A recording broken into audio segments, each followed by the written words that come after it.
పాకిస్తాన్ నాలుకకు నరం దిగినట్లుంది. నోటికి ఏదొస్తే అది మాట్లాడుతుంది. గురిగింజ తన రంగు చూసుకోకుండా పక్కోళ్ల వైపు ఏలు చూపించినట్లు పాకిస్తాన్ కూడా భారత్ పై ప్రేలాపనలు పోతుంది. తమ దేశంలో టెర్రరిస్టులను పెంచి పోషించడమే కాకుండా భారత్ పై కూడా తీవ్రవాదాన్ని ఉసుగొల్పుతున్న పాకిస్తాన్ ఇప్పుడు భారత్ పైనే ఆరోపణలు చేస్తుంది. బలూచిస్తాన్ ప్రజలను దశాబ్దాలుగా అణగతొక్కుతూ అక్కడి ప్రజల ద్వేషాన్ని మూటగట్టుకున్న పాకిస్తాన్ బలూచ్ వేర్పాటువాదులు ట్రైన్ను హైజాక్ చేస్తే దానికి భారత్ కారణమంటూ బురద చల్లుతుంది. అయితే పాక్ ప్రేలాపనలపై భారత్ ఎలా స్పందించింది? బలూచిస్తాన్ పోరాటంలో భారత హస్తం ఉందా?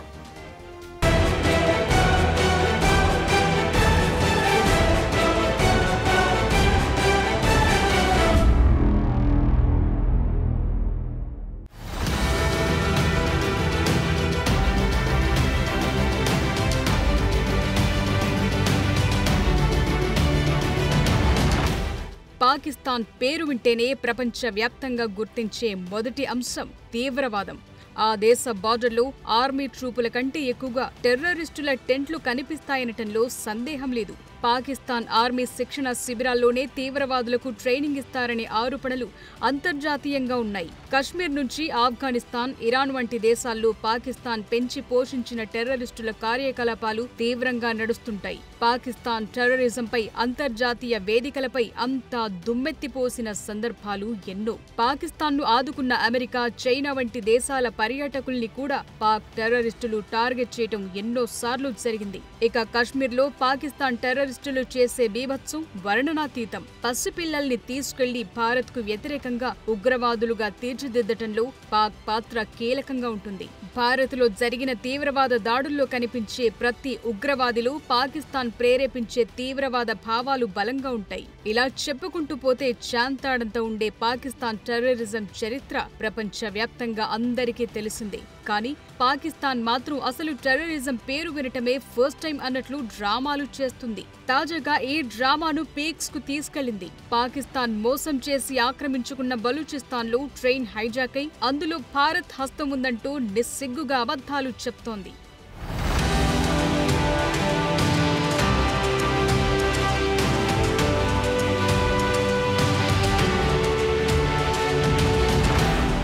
మార్చి 11న పాకిస్తాన్లో జఫార్ ఎక్స్ప్రెస్ పై బలూచిస్తాన్ లిబరేషన్ ఆర్మీ చేసిన ఘోరమైన దాడి తరువాత పాకిస్తాన్ భారత్ పై ఆరోపణలు చేసింది. ఈ హైజాక్ లో 24 గంటలకు పైగా ట్రైన్లో ఉన్న దాదాపు 200 మందిని బందీలుగా ఉంచి పాకిస్తాన్ ప్రభుత్వంలో బేరాలకు దిగారు బలూచ్ వేర్పాటువాదులు. అయితే బలూచ్ వేర్పాటువాద గ్రూపులకు మద్దతిస్తోందంటూ భారతదేశంపై పాకిస్తాన్ తరచుగా నిందలు వేస్తూ వచ్చింది. అయితే ఈసారి భారత్ తో పాటు ఆఫ్ఘనిస్తాన్ హస్తం కూడా ఉందంటూ గురిగింజ సామెతను మరోసారి గుర్తు చేసింది. పాక్ విదేశాంగ కార్యాలయ ప్రతినిధి షఫ్కత్ అలీఖాన్ ఈ ఆరోపణలు చేశారు. దాడిని సమన్వయం చేసింది ఆఫ్ఘనిస్తాన్ అంటూ, దానికి భారత్ మద్దతు బలంగా ఉందంటూ నోరు పారేసుకున్నారు. పాకిస్తాన్ విధానంలో ఎటువంటి మార్పు లేదని, మళ్లీ వాస్తవాలు మారలేదని, పాకిస్తాన్ కు వ్యతిరేకంగా ఉగ్రవాదాన్ని స్పాన్సర్ చేయటంలో భారతదేశం ప్రమేయముంది అని అలీఖాన్ బల్లగుద్ది చెప్పారు. ఈ హైజాక్ సంఘటనలో ఆఫ్ఘనిస్తాన్ కు ఫోన్ కాల్స్ వచ్చినట్లు,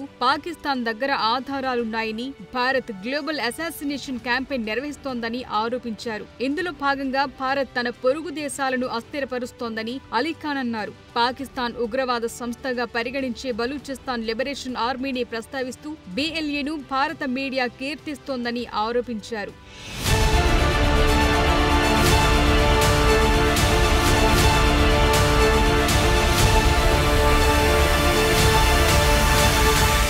అయితే భారత్ ఉగ్రవాదాన్ని ప్రోత్సహిస్తుందని పాకిస్తాన్ చేసిన ఆరోపణలను భారతదేశం తీవ్రంగా తిరస్కరించింది. ప్రపంచ ఉగ్రవాదానికి నిజమైన కేంద్రం ఎక్కడుందో ప్రపంచానికి బాగా తెలుసని భారత విదేశాంగ శాఖ ఎద్దేవా చేసింది. పాకిస్తాన్ చేసిన నిరాధారమైన ఆరోపణలను కొట్టిపారేస్తూ విదేశాంగ మంత్రిత్వ శాఖ ప్రతినిధి రణధీర్ జైస్వాల్ వివరణ ఇచ్చారు. పాకిస్తాన్ తన అంతర్గత సమస్యలు, వైఫల్యాలకు ఎదుటివారిపై వేళ్లు చూపించి నిందలు వేయటానికి బదులుగా తమ దేశంలో లోపల ఏం జరుగుతోందో గుర్తించాలని హెచ్చరించారు. క్రాస్ బోర్డర్ టెర్రరిజాన్ని పెంచి పోషిస్తోంది పాకిస్తాన్ అని, దాన్ని అరికట్టడానికి పాకిస్తాన్ ప్రయత్నిస్తే బాగుంటుందని హితవు పలికారు. See, the whole world knows, who is promoting terrorism. In India, when we have terror-related attacks, where it is coming from. We all understand the genesis, the root of cross-border terrorism. So in this context, when the whole world knows who's the progenitor of cross-border terrorism, to say that we are trying to politicize something, etc., is totally immaterial. Everybody knows that there are people, there are countries who are responsible for cross-border terrorism, and we call upon Pakistan to take strict action.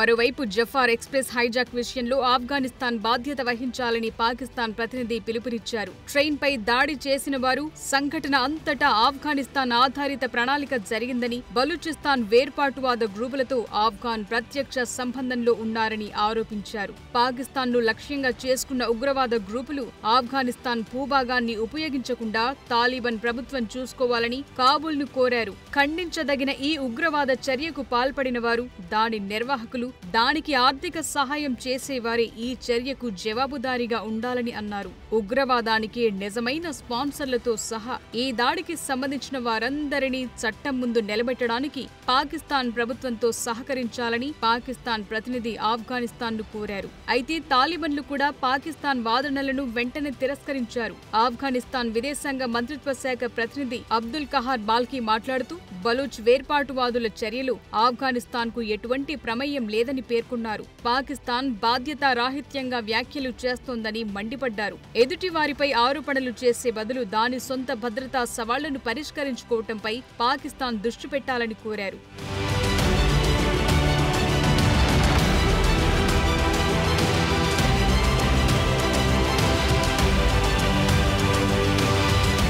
అయితే ఉగ్రవాదానికి సంబంధించిన ఆరోపణలు మాత్రమే కాకుండా ఈ సందర్భంగా Afghan citizen card హోల్డర్లపై Pakistan తన వైఖరిని మరోసారి వెల్లడించింది. మార్చి 31న ఆఫ్ఘాన్ సిటిజన్ కార్డ్ హోల్డర్ల నిష్క్రమణ గడువులో ఎలాంటి మార్పులు లేవని ధృవీకరించింది. ఆఫ్ఘాన్ సిటిజన్ కార్డ్స్ విషయంలో మాకు ప్రత్యేక నిబంధన ఉందని, వారికి కొంతలో కొంత సడలింపు కూడా ఇచ్చామని, వారికి పాకిస్తాన్లో ఉండటానికి అనుమతించడం ద్వారా పాకిస్తాన్ ప్రభుత్వం దయార్థ హృదయం తెలుస్తుందని అన్నారు.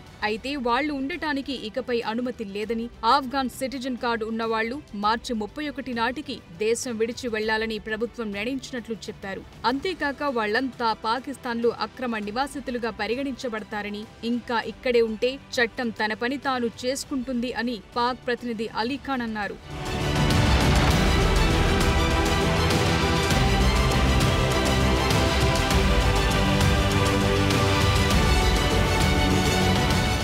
నిజానికి పాకిస్తాన్లోని అతిపెద్ద భూభాగం, అత్యంత తక్కువ జనాభా కలిగిన ప్రావిన్స్ బలూచిస్తాన్. అయితే ఆ ప్రాంతంలోని నైరుతులు, ఖనిజ సంపద భారీగా ఉంది. అలాంటి ప్రాంతాన్ని పాకిస్తాన్ దోచుకు తింటోందని చాలా కాలంగా పోరాటాలు జరుగుతున్నాయి. అక్కడ యాక్టివ్ గా పనిచేస్తున్న అనేక సాయుధ తిరుగుబాటు గ్రూపుల్లో బలూచిస్తాన్ లిబరేషన్ ఆర్మీ కూడా ఒకటి. 1947 విభజన సమయంలో బలూచిస్తాన్ ను మోసం చేసి పాకిస్తాన్లో విలీనం చేయాల్సి వచ్చినప్పటి నుండి ఈ గ్రూపులు బలూచిస్తాన్ స్వాతంత్ర్యం కోసం పోరాడుతున్నాయి. ఆ ప్రాంత ప్రజలు వనరుల భద్రతతో పాటు చైనా నిధులతో అక్కడ నిర్మిస్తోన్న మౌలిక సదుపాయాలను లక్ష్యంగా చేసుకుని బలూచ్ తిరుగుబాటుదారులు మరింత దూకుడుగా వ్యవహరిస్తున్నారు. దీంతో గత కొన్ని నెలలుగా ఆ ప్రాంతంలో హింస పెరిగింది. బలూచిస్తాన్లో BLAకి చెందిన దళాలు వందలాది మంది బలవంతంగా అదృశ్యం కావటం కూడా జరిగింది. ఈ పరిస్థితి పాకిస్తాన్ ప్రభుత్వంపై స్థానికుల అసంతృప్తిని మరింత పెంచింది. దశాబ్దాలుగా నడుస్తున్న వేర్పాటువాద పోరాటంలో మరోసారి ఈ తాజా హింస చెలరేగింది.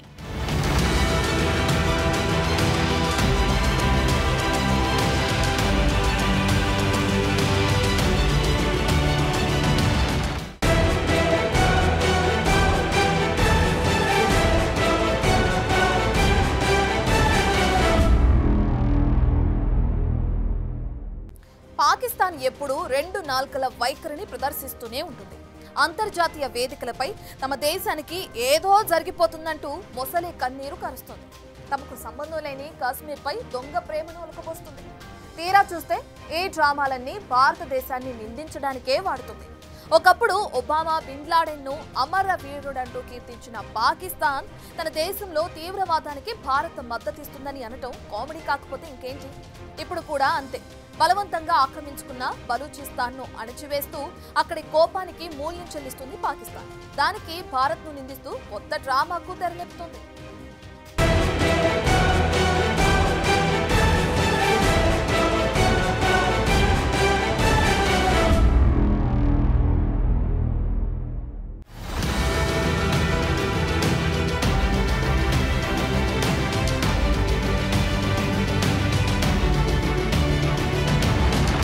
ఇప్పుడే కాదు, ఎప్పుడూ పాకిస్తాన్ తన తప్పులను గుర్తించలేదు. తన వైఫల్యాలకు బాధ్యత వహించకపోగా, తమ దేశంలో జరుగుతున్న ఉగ్రవాదాన్ని అరికట్టకపోగా, దానికి పొరుగు దేశమైన భారత్ నుండి సహాయం పొందుతున్న ఆఫ్ఘనిస్తాన్ను నిందించడం పాకిస్తాన్కు ఒక అలవాటుగా మారింది. భారత్పై ఎదురుదాడి చేయడం ఇదేమీ మొదటిసారి కాదు. గతంలో యూరీ దాడి జరిగిన మరుసటి నాడి కాశ్మీర్లో 10 మంది ఉగ్రవాదులు చొరబాటికి విశ్వ ప్రయత్నాలు చేయడం, వారు కూడా భద్రతా దళాలతో హోరాహోరీగా యుద్ధం చేయడం, పాక్ సైన్యాధ్యక్షుడు రక్షణ మంత్రి భారత్పై అణుబాంబులు ప్రయోగిస్తామని బెదిరించడం, తర్వాత ఐక్యరాజ్య సమితిలు పాకిస్తాన్ ప్రేలాపనలు ఇవన్నీ ఒక ప్లాన్ ప్రకారం జరిగాయి. ఈ వ్యూహంలో భాగంగా ఒకదాని తర్వాత ఒకటి వరుసగా జరిగిన పరిణామాలన్నీ కలిపి చూసినప్పుడు అనుమానాలు నిజమని అర్థమవుతాయి. నిజానికి పాకిస్తాన్లో అంతర్గతంగా సమస్యలు పెరిగినప్పుడల్లా వాటిపై నుంచి ప్రజల దృష్టి మళ్లించడానికి పాక్ ప్రభుత్వం ఇటువంటి ఎత్తుగడని అమలు చేస్తుంది.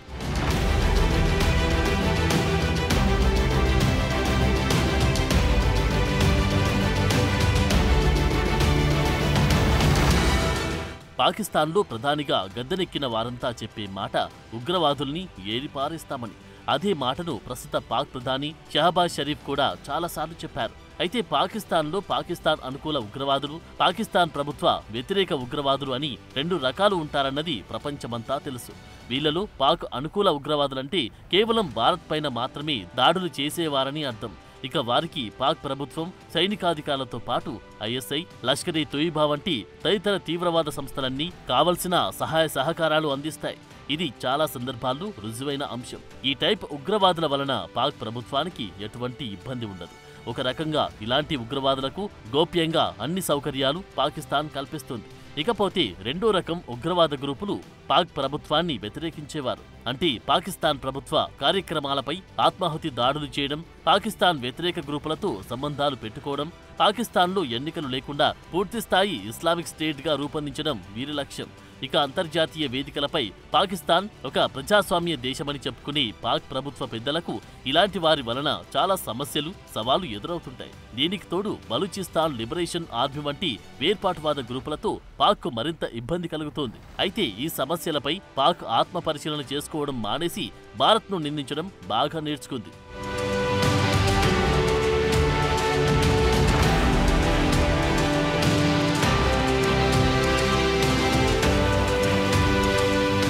ఇటీవలి కాలంలో పాకిస్తాన్లో పాక్ ప్రభుత్వ వ్యతిరేక ఉగ్రవాదులు వరుసగా దాడులు చేస్తున్నారు. వందలాది మంది పాక్ ప్రజల ప్రాణాలు తీసుకున్నారు. వారిని కట్టడి చేయడంలో పాక్ ప్రభుత్వం ఘోరంగా విఫలమవడంతో ప్రజలు, ప్రతిపక్షాల నుండి తీవ్ర విమర్శలు ఎదుర్కొంటుంది.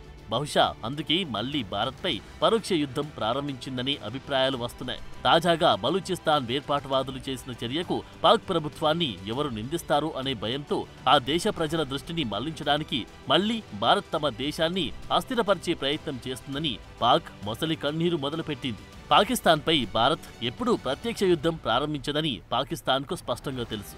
అయితే ప్రపంచ ఉద్రిక్తతల మధ్య మరికొంతకాలం పాటు ఈ వేడిని కొనసాగించడానికి పాక్ ప్రభుత్వం ప్రయత్నిస్తుందని అర్థమవుతుంది. తమ అంతర్గత సమస్యల నుంచి తప్పించుకోవడానికి భారత్పై నిందలు వేస్తూ కాలం వెల్లదీస్తుంది.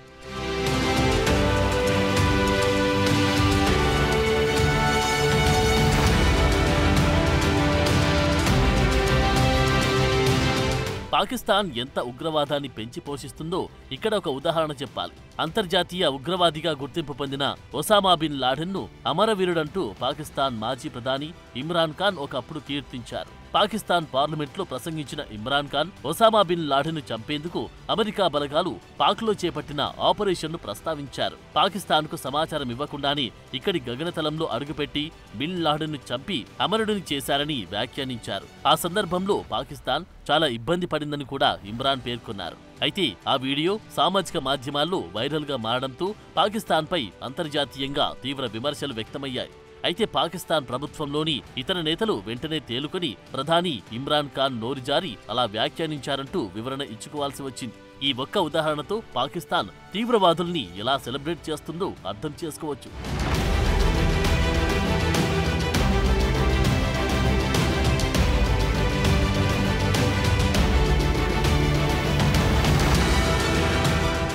నిజానికి పాకిస్తాన్లో అతిపెద్ద అత్యంత తక్కువ జనాభా కలిగిన ప్రావిన్స్ అయిన బలూచిస్తాన్ మొదటి నుండి స్వతంత్రంగా ఉండాలని కలలు కనేది. అయితే రష్యా వంటి సామ్రాజ్యవాద శక్తుల నుండి తమ వలస ప్రయోజనాలను రక్షించుకోవడానికి బ్రిటిష్ వారు బలూచిస్తాన్ను ఒక స్థావరంగా ఉపయోగించుకున్నారు. కానీ బ్రిటిష్ వారు కూడా బలమైన ప్రతిఘటనను ఎదుర్కొన్నారు. సరిగ్గా ఈ పరిస్థితిని నాడు పాక్ వేర్పాటువాదానికి నాయకత్వం వహించిన మహమ్మద్ అలీ జిన్నా ఉపయోగించుకున్నారు. భారతదేశం నుండి పాక్ విభజన తర్వాత బలూచ్ రాజును పాకిస్తాన్తో విలీనం కావడానికి తీవ్రంగా ఒత్తిడి చేశారు. చివరికి పాకిస్తాన్ సైన్యాన్ని ఉపయోగించి బలూచిస్తాన్ను పాకిస్తాన్లో కలుపుకున్నారు. ఆ సందర్భంలో బలూచిస్తాన్ అధినేత భారతదేశాన్ని సహాయం కోరినప్పటికీ భారత్ మౌనంగా ఉంది. పాకిస్తాన్కు వ్యతిరేకంగా ఎలాంటి యాక్షన్కు దిగలేదు. అయితే పాకిస్తాన్ బలవంతపు చర్యలు బలూచిస్తాన్ స్థానికులకు నచ్చలేదు. స్వతంత్ర బలూచిస్తాన్ అనే వారి కలను నాశనం చేసిన పాకిస్తాన్పై బలూచ్ వేర్పాటువాదులు మరింత దూకుడుగా ప్రచారం ప్రారంభించారు. దశల వారీగా జరుగుతున్న పోరాటంలో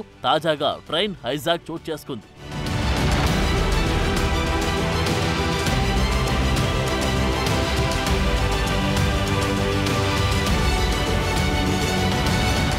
అయితే బలూచ్ వనరులను పాకిస్తాన్ దోపిడీ చేస్తుందని, బలూచిస్తాన్ను అణచివేస్తుందని అక్కడి ప్రజలు ఆరోపిస్తున్నారు. బలూచిస్తాన్ ఎక్కువగా డ్రై ఏరియా, కానీ దాని భూగర్భంలో ఖనిజాలు, వనరులు సమృద్ధిగా ఉన్నాయి. చాగి జిల్లాలో ఉన్న రెకోడిక్, సైందక్ రెండు ప్రధానంగా బంగారం, రాగి నిక్షేపాలు కలిగి ఉన్నాయి. ఈ ప్రావిన్స్ లో ఇనుప ఖనిజం, సీసం, జింక్, బొగ్గు నిక్షేపాలు కూడా ఉన్నాయి. అయితే స్థానిక ప్రజలకు చెందిన ఈ వనరులను పాకిస్తాన్ ప్రభుత్వం దోపిడీ చేస్తుందని బలూచ్ ఆరోపిస్తుంది. Balochistan liberation army, Balochistan liberation front వంటి పలు సాయుధ గ్రూపులు పాకిస్తాన్ను ప్రతిఘటించడంలో ముందంజలో ఉన్నాయి. వీళ్లంతా కలిసి పాకిస్తాన్ భద్రతా దళాలపై, సంస్థలపై, మౌలిక సదుపాయాలపై, ముఖ్యంగా చైనా పాకిస్తాన్ ఎకనామిక్ కారిడార్ వంటి చైనా నిధులతో నిర్మించి ప్రాజెక్టులపై దాడులు చేస్తున్నాయి.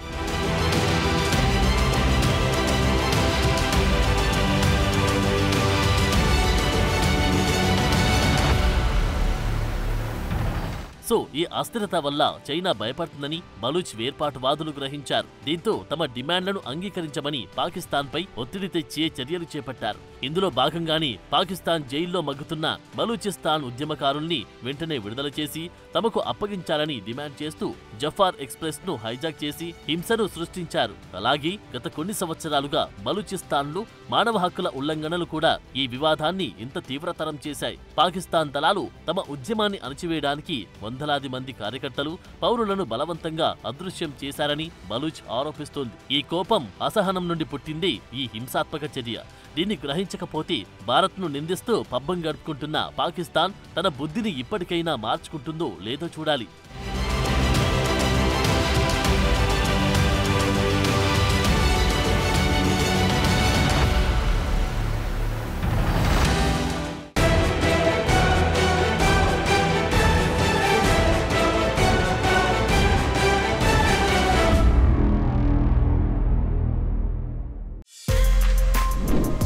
For more videos like this, subscribe Big TV channel.